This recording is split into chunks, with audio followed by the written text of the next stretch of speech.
Hi guys, and welcome back to my channel.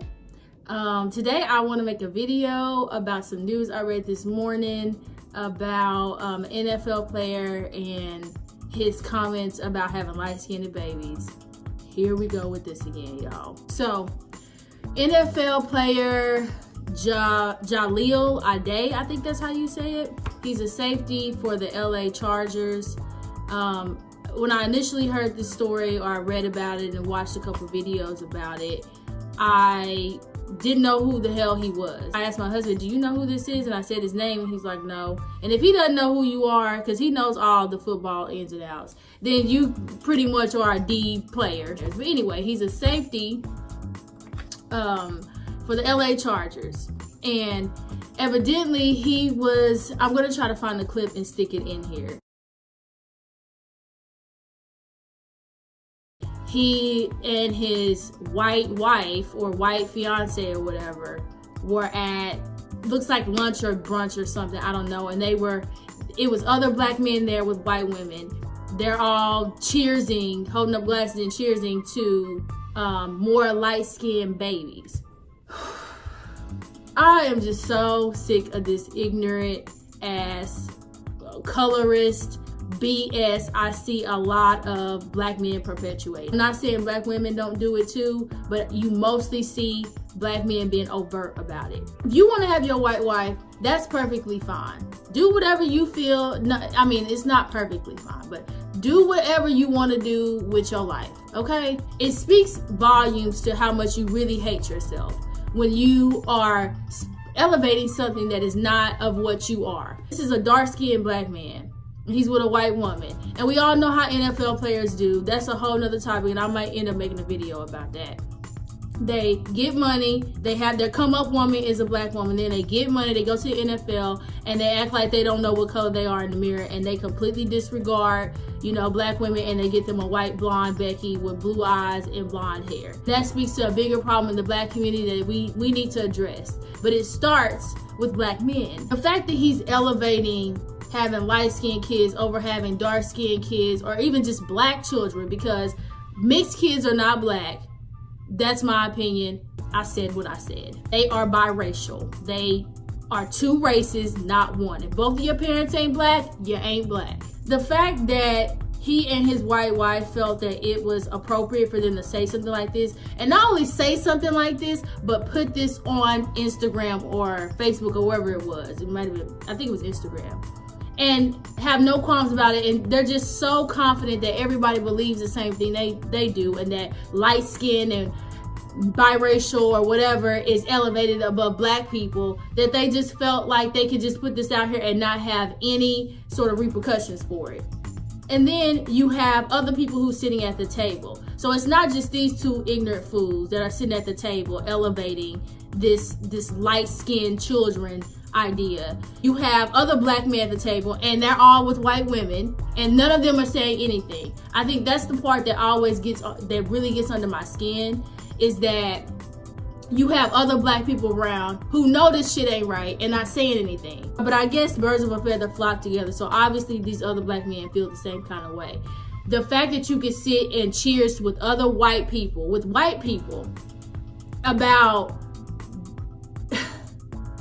about kids that look closer to them versus kids that look closer to being black. Who raised these people? Who raised you?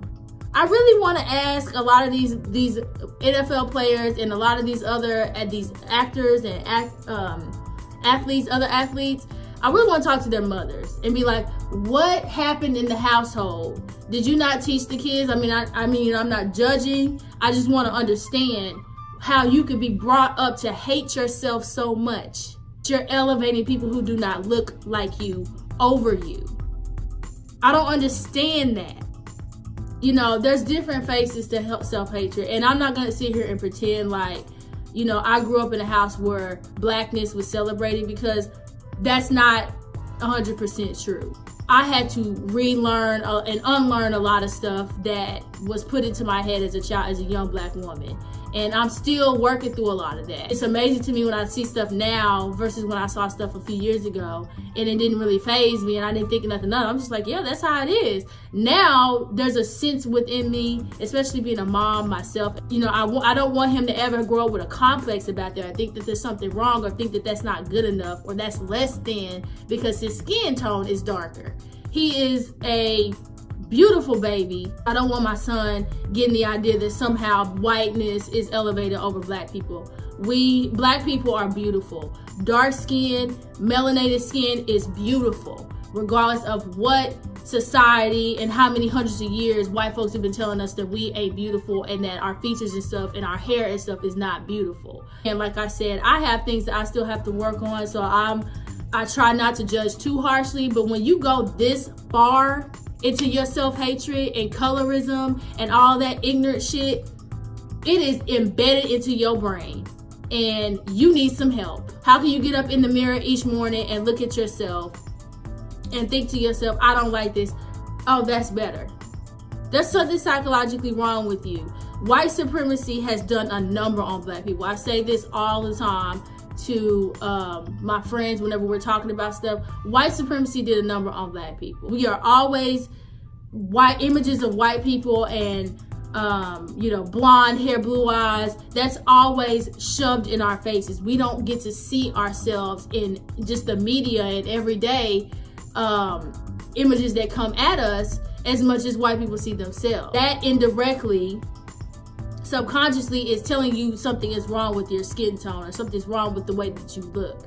And we have to consciously undo that as parents and people of the black community.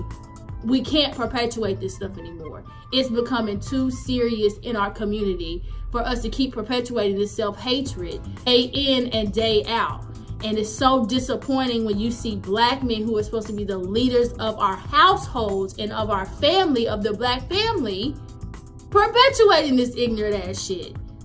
This guy, and I did a little bit of research on him. He's 29 years old. He went to high school in Florida.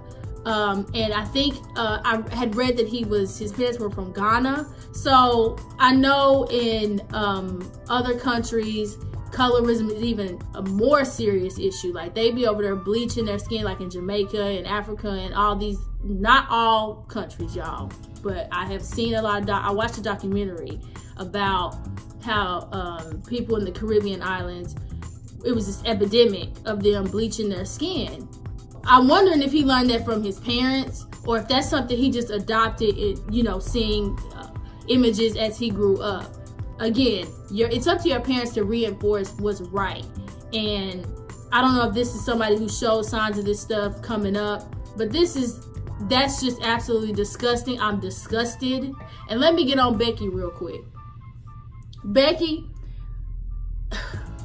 another piece of this is that these black men get with white women and they allow them to disrespect and degrade other black people, themselves included. You know, they'll get with these white women, the white women be calling them the N-word and all that stuff. It just goes to show you that massa in the plantation and all of that just really is still doing its work 500 years after the fact.